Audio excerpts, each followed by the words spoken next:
సహోదరి సహోదరులందరికీ నా హృదయపూర్వకమైనటువంటి వందనాలు చెల్లిస్తున్నాను. ఈ సమయంలో మీరంతా క్షేమంగా ఉన్నారు కదా? ప్రభు అయినటువంటి యేసుక్రీస్తు యొక్క కృప, సమాధానం మీ పైన, మీ బిడ్డలపైన, మీ పనిపాటలపైన, మీ రాకపోకలపైన, మీ బలహీనతలపైన, మీ ఆర్థిక ఇబ్బందులపైన, మీ నిరుద్యోగాలపైన ఎల్లప్పుడూ సంతోషం, సమాధానం ఉండునుగాక.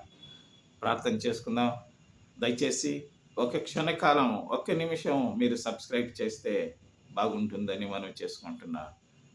మా పరలోకమందున్నటువంటి మా పరమ తండ్రి, నీకు వందనాలయ్యా, స్తోత్రాలు. ఈ సమయంలో మీరు మమ్మల్ని ప్రేమించి మమ్మల్ని ఈ లోకములో స్వామి బ్రతకటానికి అవకాశం ఇచ్చినటువంటి దేవుడు స్వామి. ప్రజలందరి కొరకు ప్రార్థన చేస్తున్నాను. వారి వారి నైనా పనిపాటల్లో, రాకపోకల్లో, వాహనాలలో, వారి వ్యాపారాలలో, వారి బలహీనతల్లో మీరు తోడుగు ఉండి కాపాడి పోషిస్తున్నందుకు నీకు కృతజ్ఞతలు.